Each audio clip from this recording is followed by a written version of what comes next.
ভারতের আশীর্বাদে বা দিল্লির আশীর্বাদটা কি খুব জরুরি বাংলাদেশের ক্ষমতায় থাকার জন্য বা আসার জন্য বা রাখার জন্য? প্রথম কথাটা কি ছিল? প্রথমটা ছিল হচ্ছে যে বিএনপির সাথেও কি একই রকম সম্পর্ক? বিএনপি কেও কি ভারতে কি রেগুলার? এটা জি না, এটা আমি বলছি বিএনপির সঙ্গে আমি তো 96 থেকে একেবারে সরাসরি পার্লামেন্ট মেম্বার হিসেবে সকলকেই দেখেছি। বিএনপিও ক্ষমতা এসেছিল, বিএনপির সঙ্গে ওদের সুসম্পর্ক ছিল এবং এখনো আমি যতটুকু দেখেছি লাস্ট পর্যন্ত তারা বিএনপির সঙ্গে সুসম্পর্ক রাখার চেষ্টা করছে, এখনো রাখছে। তাদের একটা কনসার্ন আছে এখানে এই দেশে, তাদের সিকিউরিটি কনসার্ন। তাদের অফিসিয়ালি যেটা আমাকে জানিয়েছে বা আমাদেরকে সবসময় প্রায় অপেনলি তারা বলেন যে বাংলাদেশ তাদের এত ক্লোজ নেইবার এবং সেখানে যদি আমরা এরকম কোনো দল আসে বা যারা রাজনীতিতে আমাদের বিপক্ষে অবস্থান নেবে সেটা আমাদের জন্য ক্ষতিকারক হয় ফ্রম দ্য সিকিউরিটি পার্সপেক্টিভ। ওই জন্য তারা চায় যে এমন গভর্নমেন্ট আসুক যারা অন্তত পক্ষে এইসব বিষয়ে আমরা নিশ্চিন্ত থাকতে পারি যে ওখান থেকে আমাদের ইনফিল্ট্রেশন হবে না, যেটা আগে হয়েছে। যেহেতু উলফার ব্যাপারে তারা অনেক সময় ডিস্টার্ব ছিল, তো এইসব কারণে তারা চাচ্ছিল এবং তারা বিএনপির সঙ্গেও এগুলো ব্যাপারে বিভিন্ন সময় আলাপ করেছিল এবং আমার জানা মতে বিএনপিও অনেক ক্ষেত্রে তাদের সাথে এগুলো ব্যাপারে একমত হয়েছিলেন। কিন্তু পরবর্তীকালে যে কোনো কারণে হোক সেই বিশ্বাসযোগ্যতাটা ভেঙে গেছে কোনো কারণে। এটা ওনারা ভালো বলতে পারবেন। এটার ব্যাপারে আমি ডিটেলটা আমি ওনাদের ব্যাপার কেন হয়েছে কি হয়েছে আমি জানি না। ওনারা ভালো সম্পর্ক এখন রাখছেন কিনা বা আমাদের মতো তাদের একই সম্পর্ক কিনা সেটাও আমি জানি না। তবে আমি যতটুকু জেনেছি সেটা বললাম যে ওনাদের ভারত বিএনপি সম্পর্কে ওনাদের যথেষ্ট সফট কর্নার আছে আমার কাছে মনে হয়েছে। এবং আগে সরকারগুলো যখন বিএনপি সরকারে ছিলেন তখনও ভারতের সঙ্গে তাদের সুসম্পর্কই ছিল আমার দেখা মতো। আর সেকেন্ড প্রশ্নটা হচ্ছে ভারতের আশীর্বাদ দরকার হয় কিনা বাংলাদেশে ক্ষমতায় থাকতে হলে? অনেকে বলে থাকেন আওয়ামী লীগ এত বছর ধরে ক্ষমতায় আছে তার কারণ হচ্ছে ভারত। এমনকি আমি যখন আপনাকে ইন্টারভিউ করেছিলাম আপনি কিন্তু বাংলাদেশের পররাষ্ট্রনীতি টুয়ার্ডস ইন্ডিয়া এটা নতজানু পররাষ্ট্রনীতি কিনা আমার এই প্রশ্নের জবাব আপনি বলেছিলেন যে অবশ্যই আপনি মনে করেন যে এটি একটি নতজানু পররাষ্ট্রনীতি। তবে শুধু ভারতের ক্ষেত্রে না, অনেকের ক্ষেত্রে এই কথা বলা যায় যে বাংলাদেশ আসলে সব ক্ষেত্রেই। আপনি এখনো এরকমটা মনে করছেন কিনা যে ভারতের আশীর্বাদে আসলে আওয়ামী লীগ ক্ষমতায় আছে বা শেখ হাসিনা সরকার ক্ষমতায় আছে? আশীর্বাদ আমাদের আশেপাশে অনেক দেশের উপর আমরা অনেকভাবে ডিপেন্ডেন্ট, অনেক ক্ষেত্রেই এক একটা দেশের বিষয়ে আমরা এক একভাবে ডিপেন্ডেন্ট। তারা যদি সেটা লেভারেজ নিতে চায় এবং আমরা যদি সরকার সেটাকে সেভাবে ম্যানেজ না করতে পারি এটা তারা নিতেই পারে। আমি ভারত স্পেসিফিক্যালি এখনো বলছি না। আমাদের যেমন চীনের উপরে অনেক ব্যাপারে আমরা ডিপেন্ডেন্ট, আমরা এখন মিডল ইস্টের উপরে বিরাটভাবে ডিপেন্ডেন্ট। ওরা বিভিন্ন সময় বিভিন্ন বিষয় যদি তারা ইনফ্লুয়েন্স করতে চায় এটা ইনফ্লুয়েন্স করার সুযোগ আছে। আমাদের ইকোনমি অনেক ক্ষেত্রে আমেরিকার উপরে অনেক ক্ষেত্রে ডিপেন্ডেন্ট, ইউরোপিয়ান ইউনিয়নের উপর ডিপেন্ডেন্ট। ভারত যেহেতু একেবারে নেক্সট ডোর এন্ড চায়না খুব ক্লোজ টু ইট, এদের ইনফ্লুয়েন্সে সাধারণভাবে এদের একটা বেশি ওদের বর্ডার কনসার্ন থাকে। ওদের আবার চায়নার সঙ্গে ভারতের একটা সম্পর্কের টানাপোড়েন আছে। এইসব বিষয়ে তারা বাংলাদেশকে একটু দেখতে চায় যে বাংলাদেশ যেন আমাদের বিপক্ষে অবস্থান না নেয়। এটা ভারতও যেমন চায়, চায়নাও তেমন চায়। রাশিয়াও এখন আজকাল কিছু বেশ, তবে রাশিয়া আগে ওরকম বড়সড় ভাবে আসে না। এইসব কারণে এইসব কনসার্ন আসে তাদের। তবে তাদের সমর্থন ছাড়া ক্ষমতা আসতে পারবে না এটা আমি মনে করি সঠিক নয়। যদি কেউ এই ধরনের নতজানু হতে চায় সেটা তো তাদের রাজনৈতিক প্রজ্ঞার অভাব অথবা তাদের নিজস্ব প্রোগ্রাম আমি মনে করি। সত্যিকার অর্থে এটাকে আমি মনে করি না যে একেবারে এটা মাস্ট। আচ্ছা, আপনি নির্বাচনের আগে এক সাক্ষাৎকারে বলেছিলেন, মানে ইনসিডেন্টালি সে সাক্ষাৎকারটাও আসলে আমাদেরকেই দেওয়া, যে এই নির্বাচনের ফলাফলটা বাংলাদেশের রাজনীতির জন্য খুব গুরুত্বপূর্ণ। কারণ যারা এই রাজনীতিতে হারবে বা যে এই নির্বাচনে হারবে তাদের অস্তিত্ব থাকবে না, তারা রাজনৈতিক অস্তিত্ব হারাবে এবং যারা তাদেরকে সমর্থন করবে অর্থাৎ হারু পার্টিকে যারা সমর্থন করবে তারাও আসলে রাজনৈতিক অস্তিত্ব হারাবে। আমাদের প্রশ্নটা একটু বড়। আমি বলতে চাই যে এই নির্বাচনে আসলে কে জিতলো কে হারলো এবং এটা যদি আপনি আমাদেরকে একটু বলেন, এবং রাজনৈতিক অস্তিত্বের প্রসঙ্গে আপনি 25শে মার্চ 2024 সালে কি বলছেন সেটার দিকে আমি একটু নজর করছি। কারণ আপনি বলছেন, আমি আপনাকে কোট করছি, বর্তমানে আওয়ামী লীগ রাজনৈতিক দল হিসেবে অস্তিত্ব হারিয়ে ফেলেছে বলে আপনি মন্তব্য করেছেন। আপনি বলেছেন শুধু সরকার হিসাবে আওয়ামী লীগ ঠিক আছে, রাজনৈতিক দল হিসাবে আওয়ামী লীগের যে চরিত্র হওয়ার কথা তা থেকে তারা দূরে সরে গেছে, সামনের দিকে পাপেট অর্থাৎ পুতুল ছাড়া রাজনৈতিক দল থাকবে কিনা তা নিয়ে সন্দেহ সৃষ্টি হয়েছে। আপনি আগে বলেছিলেন যে যারা হারবে তাদের রাজনৈতিক অস্তিত্ব থাকবে কিনা সেটি নিয়ে সন্দেহ আছে। আপনি এখন বলছেন যে আওয়ামী লীগ তার রাজনৈতিক দলের অস্তিত্ব অর্থাৎ পলিটিক্যাল অস্তিত্ব হারিয়ে ফেলেছে এবং ভবিষ্যতে পুতুল ছাড়া রাজনৈতিক দল থাকবে কিনা সেটি নিয়ে আপনার সন্দেহ আছে। আপনি যদি একটু ব্যাখ্যা করেন। আমি এখনো একই কথা বলছি, আমি পার্লামেন্টে এই কথাটা বলেছি। আমি পার্লামেন্টে বলেছি যে এই নির্বাচনের পরে জিতেছে হলো সরকার বলা যায়, বা কিছুটা হলো দলীয়ভাবে আওয়ামী লীগ, কিন্তু রাজনীতিক ক্ষতিগ্রস্ত, মানে রাজনীতির ভবিষ্যৎ যেটা আমি বলতে চাইছি, এখনো এটা বলছি, আমি স্ট্রংলি বলছি যে রাজনীতি বলতে যেটা আমরা বুঝি, রাজনৈতিক দল এবং তাদের একটা গণমুখী কিছু কর্মসূচি এবং কিছু আদর্শ থাকবে। সেই ধরনের রাজনৈতিক দল যাদের জনসমর্থন থাকবে, তারা সামনের দিকে যে প্রক্রিয়া এখন আমরা চলে গেছি নির্বাচনের পরে, এবং এটা যদি চলতে থাকে তাহলে এইগুলো রাজনৈতিক দল বিলীন হওয়ার সম্ভাবনা আছে।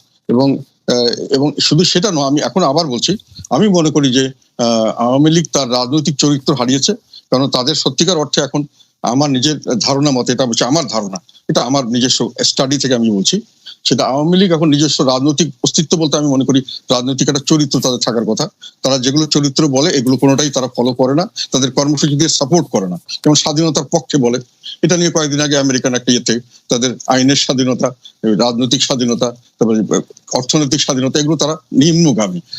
সার্বভৌমত্বের ব্যাপারে ওইভাবে বলা যায় না, তবুও আমি মনে করি দেশের মানুষের কাছে যদি প্রশ্ন করা যায় যে তারা ওই স্বাধীনতা কতটুকু রক্ষা করছেন, এই ব্যাপারেও তাদের ফেভারে খুব বেশি আসবে না। তারপরে তারা যেটা বলেন যে ওই আমাদের স্বাধীনতার পক্ষে এবং কিসের এটা মুক্তিযুদ্ধের পক্ষে, এটা একটা ডাহা, একটা উল্টো কথা। এটা আমি মনে করি তারা একেবারে সম্পূর্ণভাবে মুক্তিযুদ্ধের বিপক্ষে শক্তি। কারণ মুক্তিযুদ্ধ করা হয়েছিল আমাদের দেশের বৈষম্য বিরুদ্ধে, এটা সংগ্রাম ছিল, যেটা ভাষা আন্দোলনের মাধ্যমে, এটা বৈষম্য, ঢাকা দিয়ে ভাষা দিয়ে আমাদেরকে বৈষম্য করা হতো। ভাষা যদি আমাদের রাষ্ট্রভাষা আমাদের লোকদের না হয়, তাহলে আমরা চাকরি বাকরিতে বৈষম্য শিকার হতাম। সেই জন্যই যুদ্ধটা হয়েছিল, তাদের সঙ্গে সংঘর্ষ হয়েছিল, আন্দোলন হয়েছিল, মানুষের জীবন দিয়েছে। ভাষা ব্যবহার করে আমাদেরকে বৈষম্য করা হয়। আবার 6 দফা যখন দেখা হলো, তখনও 6 দফার উদ্দেশ্য ছিল স্বাধীনতা নয়, 6 দফা ছিল আমার বৈষম্য মুক্তি চাই। তখন এটা হলো না, অ্যাটাক করা হলো, তখন জনগণ সিদ্ধান্ত নিল আমার একটা নিজস্ব দেশ চাই, সেই দেশটা হবে প্রজাতন্ত্র। এটা সবচেয়ে বড় কথা, প্রজাদের দেশ হবে, যাতে করে আমি বৈষম্য মুক্ত সমাজ করতে পারি, যেটাতে করে আইনের শাসন এবং ন্যায় বিচার ভিত্তিক সমাজ করতে পারি। ফলে এইটাই ছিল মুক্তিযুদ্ধের আর স্বাধীনতা যুদ্ধের চেতনা। আমি প্রজাতন্ত্র চাই, আমি রাজতন্ত্র চাই না। সেখানে প্রজারা হবে দেশের মালিক, প্রজারা তাদের প্রতিনিধি ঠিক করবে, তারা তাদের প্রতিনিধিদেরকে তাদের কথা মতো চলতে বাধ্য করবে, না চললে তাদেরকে পরিবর্তন করবে।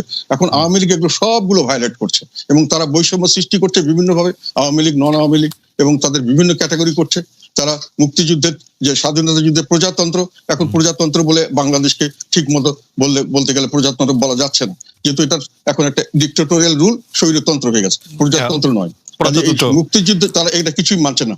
আচ্ছা, আমি এখন বলি, কাজেই তাদের কর্মসূচির সঙ্গে তাদের আইডিওলজি মিলছে না। এখন আমি যেটা বলতে চাচ্ছি, তারা তাদের রাজনৈতিক চরিত্র হারিয়েছে। এখন যেটা তাদের হয়েছে, আমার ধারণা মতো, এটা আমি জানি না কে কিভাবে নেবে, এটা আমি it is open for discussion, এটা মানে ক্রিটিসাইজও করতে হবে। সেটা হলো তারা এখন একটা কাল্ট হয়ে গেছে, তারা অ্যাকচুয়ালি কোনো রাজনৈতিক দল নেই। কাল্ট মানে একটা নেতা ভিত্তিক এবং কিছু রিচুয়ালস ভিত্তিক একটা সংগঠন, এবং তাদের খুব স্ট্রিক্ট, কাল্টদের খুব স্ট্রিক্ট দিয়ে থাকতে হয়, যারা নেতার প্রতি আনুগত্য থাকতে হয়, রুলস এন্ড রেগুলেশন খুব স্ট্রিক্ট হয়, এক্সট্রিমিজম হয়, এবং সেটা ওদের মধ্যে দেখা যাচ্ছে।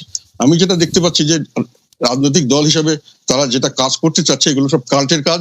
যেমন আমাদের একজন খুব মহান নেতা, ওনাকে আমরা সবাই শ্রদ্ধা করি, উনি এবং ওনার পরিবারকে নিয়ে একটা সারা দিন রাতি মোটামুটি একটা বন্দনা করা হয়, এটা একটা কাল্টের একটা রিচুয়ালস আমার মনে হয়। তারপরে ওনাদের কিছু দুঃখজনক ঘটনা ঘটেছে, সেটা নিয়ে একটা মাতম করা হয়। আর কিছু সামান্য কয়েকটা ঘটনা, কয়েকটা বক্তৃতা নিয়ে দিন রাত বিভিন্ন সময় বিভিন্ন ভাবে এটাকে বলা হয়, একই জিনিস, এবং এটাকে বারংবার সকাল বিকাল রাত মানে মাঠে ঘাটে সবসময় বলা হয়। এগুলো আমি মনে করি রাজনৈতিক চরিত্র না, এগুলো কাল্টের চরিত্র। এবং আমি আরেকটা কথা বলতে চাচ্ছি এখানে, আমি একজনকে জানি, ইয়াং একজন, উনি এই দলের সঙ্গে জড়িত, দল করতেন, আওয়ামী লীগ করেন এখন। উনি এক ভদ্রলোককে খুব পছন্দ করতেন, তার জ্ঞান বুদ্ধি বা সেসব কারণে, এবং উনি যখন দেখলেন যে ওনার দলের শীর্ষ নেতা তাকে পছন্দ করেন না, তখন উনি ওটা থেকে দূরে সরে আসলেন। তার মানে যে কাল্টিজম, মানে ওখানে আমার ব্যক্তিগত বিষয় এখানে আসবে না।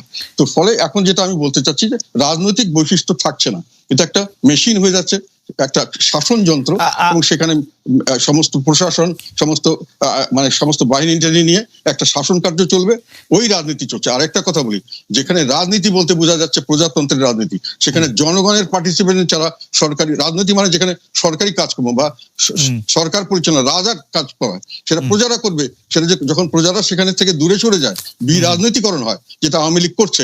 ভোটের সময় তাদেরকে আসতে দিচ্ছে না, তাদের কোনোখানে জনগণের কথা শোনা হচ্ছে না, তাদেরকে কথা বলতে দেওয়া হচ্ছে না। এটা তাদের বিরাজনীতিকরণটা, এটাই হলো আমি মনে করি স্বাধীনতার চেতনার সবচেয়ে বড় বিরুদ্ধে সবচেয়ে বড় অবস্থা। স্বাধীনতা ছিল, সেটা আপনি খুবই প্রাঞ্জল ভাষায় আমি একটা প্রশ্ন করতে চাই যে ভারত যে আওয়ামী লীগের সাথে কথা বলে বা জাতীয় পার্টির সাথে সুসম্পর্ক রাখতে চায়, আওয়ামী লীগের সাথে সম্পর্ক রাখতে চায়, ভারত এইখানে pick and choose Awami League এবং জাতীয় পার্টিকেই কেন করে? মানে বিএনপির সাথেও কি এরকম তারা সুসম্পর্ক রাখতে চায় বা তারা এরকম করে পরামর্শ উপদেশ দেয়? মানে আপনার কি মনে হয় যে ভারতের আওয়ামী লীগ এবং জাতীয় পার্টির সাথে বেশি ভালো সম্পর্কের ইয়েটা কি? বিএনপির রাজনীতিটা, আপনি যে বিষয়টা নিয়ে আসছেন, বিএনপির রাজনীতির কাছে এটা খুব গুরুত্বপূর্ণ বিষয় নয়। আমরা সবসময় যে কথাটা বলে এসেছি, এই মুহূর্তে আমাদের কাছে সবচেয়ে বড় যে ক্রাইসিস, সংকট হচ্ছে বাংলাদেশে গণতন্ত্র নেই, বাংলাদেশের ভোটাধিকার কেড়ে নেওয়া হয়েছে, বাংলাদেশের মানুষের যে কথা বলার স্বাধীনতা তা কেড়ে নেওয়া হয়েছে, বাংলাদেশের সংবাদপত্রের স্বাধীনতাকে কেড়ে নেওয়া হচ্ছে, বাংলাদেশে যে মৌলিক যে অধিকারগুলো, সেই অধিকারগুলো থেকে মানুষ বঞ্চিত হচ্ছে, মানবাধিকার লঙ্ঘন হচ্ছে চরম ভাবে, এবং মানুষ ভোটের অধিকার সম্পূর্ণভাবে হারিয়ে ফেলেছে। সেই ক্ষেত্রে আমরা যদি আপনার ওই পুরনো বিষয়গুলো নিয়ে আলোচনা শুরু করি, তাহলে একটা শঙ্কা থেকে যায় যে মূল জায়গাটা থেকে আমরা দূরে সরে যাব, ডাইভার্সন হয়ে যাবে। সেই বিষয়গুলো নিয়ে আমি আজকে আপনার সঙ্গে কথা বলতে চাই না। আপনি যদি কন্টেম্পোরারি সমস্যাগুলো নিয়ে কথা বলেন, তাহলে আমি অত্যন্ত খুশি হব আপনার সঙ্গে কথা বলতে। ওকে, আচ্ছা ঠিক আছে। আমরা আসলে বিএনপি এবং আপনার রাজনীতি নিয়ে কথা বলতে গেলে প্রথমে যে বিষয়টি আমাদের ধারাবাহিকভাবে আমাদের মাথায় আসে সেটি হচ্ছে 2018 সালের নির্বাচনে ডক্টর কামাল হোসেন, আসম আব্দুর রব, মাহমুদুর রহমান মান্নার সঙ্গে জোট করেছিল বিএনপি। বলা হচ্ছে যে অবহেলা করা হয়েছিল 20 দলকে। রাজনৈতিক সিদ্ধান্ত হিসেবে আপনি এটিকে ভুল মনে করেন কিনা? যদি ভুল হয় তাহলে এর দায়িত্ব আসলে কার? এই বিষয়টা এখন অনেক পুরনো বিষয়, এই আলোচনার মধ্যে আসাটাকে আমি খুব আপনার সমীচীন মনে করি না। কারণ এখন অনেক চড়াই উতরাই পার হয়েছে, অনেক ঢেউ পার হয়েছে, অনেক পানি গড়িয়েছে। এখন রাজনীতি সম্পূর্ণ নতুন প্রেক্ষাপট।